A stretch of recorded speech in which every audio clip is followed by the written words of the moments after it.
Hey everyone, welcome to Dit Dot. My name's Amanda. If you're new here, welcome to my kitchen. I like to cook quick, healthy, homemade dinners so that you can get dinner on the table quickly.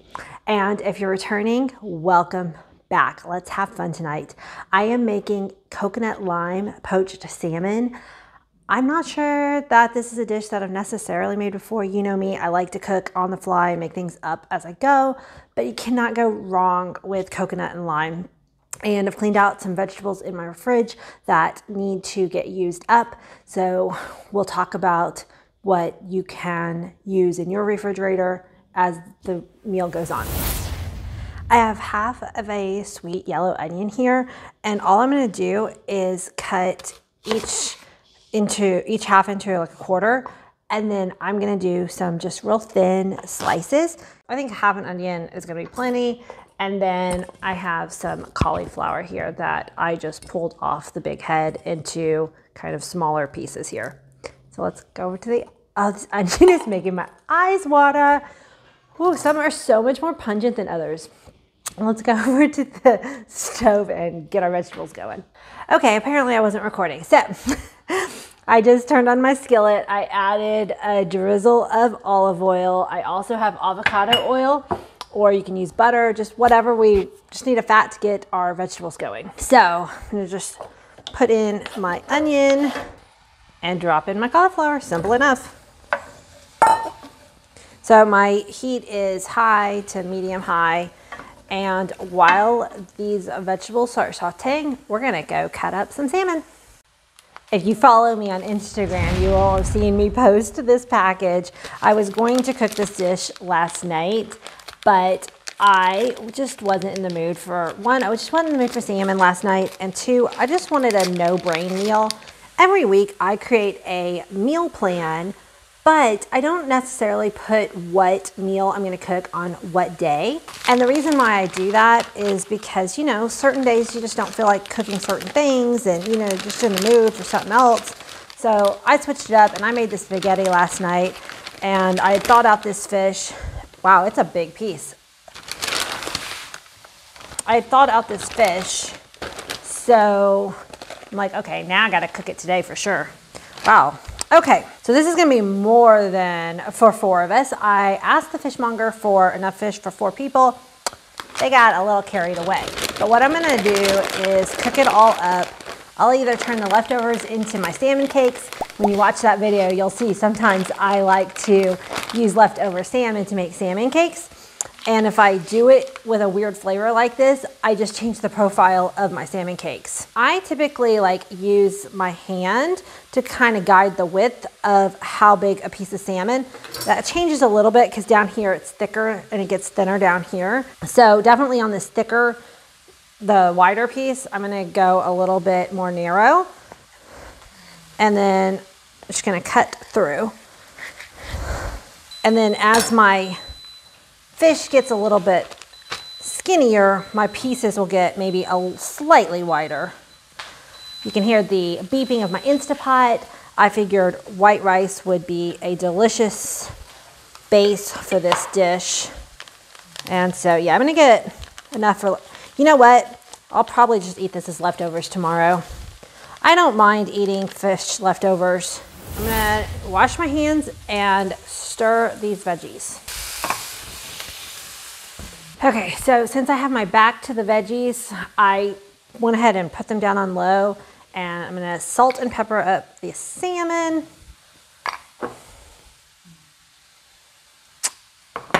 And then we'll head back over here. Okay, I didn't season the veggies, so I am gonna go ahead and add a little bit of salt to them. And they will cook again some more. But I'm gonna go ahead and remove them, and we're gonna start the salmon. If you don't even wanna do veggies, you don't have to. You could just have this be a protein in a sauce that you serve over the rice, and then maybe do some vegetables on the side or a salad on the side. Other vegetables that might taste good would be, think of anything that you might do in a stir fry. I'm gonna add a little bit more oil here and get the skillet up a little bit hot again to sear my salmon. So if you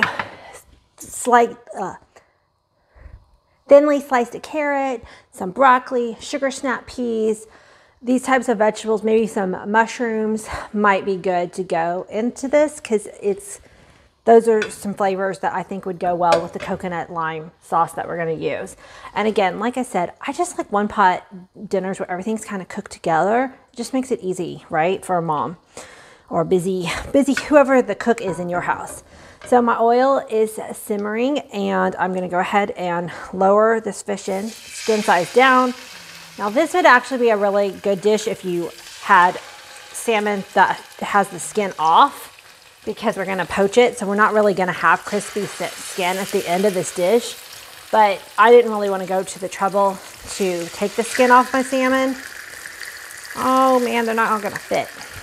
Okay, you don't want to crowd your pan, but do as I say, not as I do. I never follow my own advice, because what busy mom really has time for that, right? All right, we're going to let this cook for about 3 minutes. We're going to flip them and I'll be right back. Okay, this is going to be a little tricky because I overcrowded my pan, but let's go ahead and give these guys a flip. You want to make sure that you still have plenty of oil, otherwise it'll stick when we try to take them off the heat the next time. Okay, we're gonna let it sear on this side for about 2 minutes again, and then we're gonna try to carefully, it'll still be raw on the inside because we're gonna finish by poaching this. We'll carefully transfer them to a plate. Okay, wish me luck here.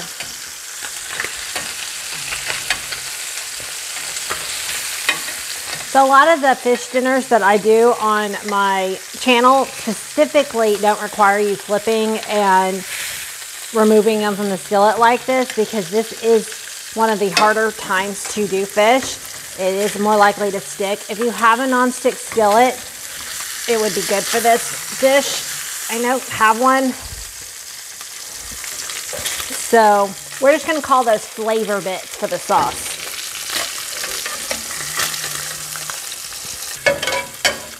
Didn't do too bad. But yes, flipping fish is not necessarily the easiest step. And honestly, if you just do it on the first side, the skin side, you'll be fine. Because again, we're gonna poach it, and so you don't really have to do that flip step if you don't want to. All right, I'm gonna keep it on low. I'm gonna go ahead and add just a tiny bit more oil, and we're going to, actually I'm gonna go ahead and turn it off for a minute because my skillet's really hot and I don't wanna burn the garlic. I'm gonna grate in, look at this, it's like the winning the lottery to get a garlic clove this big. At least for me lately, my garlic cloves have been like a fifth of this size. So I'm only using 2 because I got giant cloves of garlic this time. I got lucky, but you know, maybe 4 cloves of garlic or so, depending on how you like garlic. I'm not picky. Cook to your taste. Wipe. Oh, you can also use a garlic press or chop your garlic, you know, all the usual suspects. So here we are, we're going to build our sauce. So I'm gonna saute this garlic around, get it going. We're just gonna use these bits that are in the skillet for flavor. I'm gonna add a little bit of tomato paste. Oops. My family doesn't really like spicy food, so I'm gonna use tomato paste, but if you like spicy food, adding some chili paste here would be really good. I am gonna sneak a little bit of heat in with some Sriracha sauce, but I'm only gonna put just a tiny hint, and then the rest will just be plain tomato paste. And I'm just using a tablespoon, so when I don't need that much, using these tubes is great because I just want a little bit. If you're a family that likes really spicy food, then, you know, use however much of this that you would want, or chili, any kind of chili paste. And then I have a tube of this lemongrass. You can leave this ingredient out if you can't access it too easily, or you can use fresh lemongrass, which would be even better. You kind of sauteing all these aromatics, and then going to use a light coconut milk. So I'm gonna add in and kind of stir. Oh, remember I turned off my burner, so I'm gonna go ahead and turn it back on. And we want about, you know, enough for the fish to kind of poach in. I'm not gonna cover the fish, but, oh yes, and then I have some fish sauce. So this is an ingredient that some people may or may not be as familiar with. It's very salty, so you don't want to use too much of it, but it adds a real strong umami flavor, which is just kind of a earthy, delicious background flavor.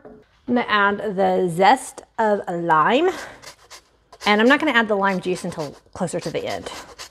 So I wanna bring up my sauce to a boil, and then I'm gonna reduce it down to a simmer, and then I'll add in my fish. I don't want to add my fish in while it's boiling because that will make the meat seize up and be tough.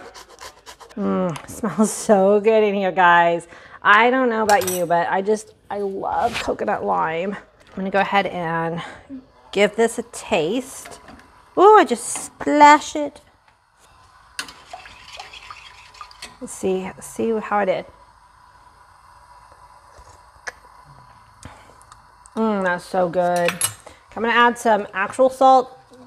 We could add more fish sauce, but I'm a little weary of that because that you can go strong really fast.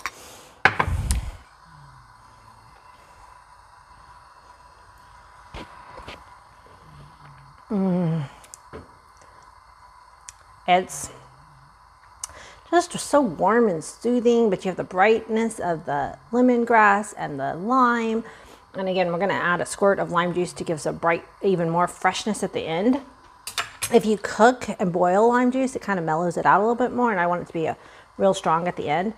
Now that it's come up to a boil, I'm gonna go ahead and reduce it down to low, and we're gonna slide our salmon back in.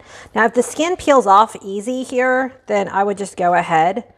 I'm not gonna worry about it too much. So it just kind of can slide right off.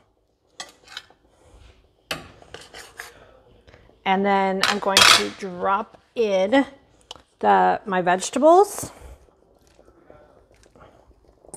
They'll help soak up some of that sauce, especially if you have like something like broccoli. And I have some spinach that is kind of just getting kind of old in the fridge. It's not really that much, but I'm gonna add it in. I'll add a pretty color.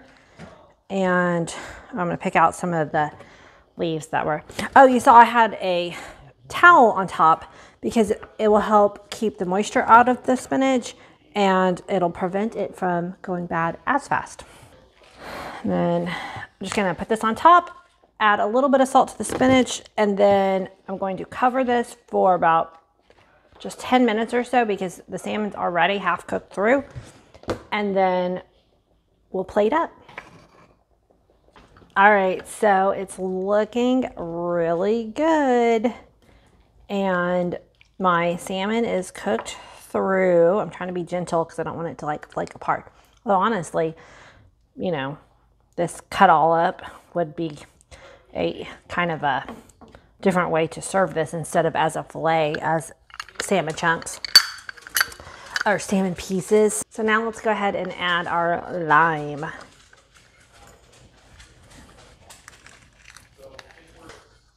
And if you don't have a lime, you could leave out the lime zest from earlier and then use lime juice from a jar. That would work perfectly fine. Okay, so I have some of my rice. Go ahead and try to fish out. Haha, fish out. I'm not funny. Get out one of these salmon fillets. Oh yeah, it's falling apart, but that's okay. It means it's cooked through. It's gonna be delicious. I'm gonna get some of the vegetables and some of this yummy sauce. I mean, it's almost like a curry, really. I'm gonna go on the soupier side because I like it that way. I mean, this sauce is honestly my favorite part of this dish. It's my excuse for making the dish. So here is our coconut lime poached salmon. It smells so bright and delicious. I love adding the spinach just for a little bit of green, although if we'd had done broccoli or snow peas, you know, that would have given us some green too. Let's go ahead and give it a taste. It's just falling apart tender, but not overcooked. Yes, I love that combination. I'm telling you, coconut lime is just where it is at. Thank you so much for watching this video. Make sure that you check out my last video, which was honey mustard pretzel crusted chicken. And oh my gosh, it blew me away. It was so delicious. So make sure you hit that video. And until next time, bye.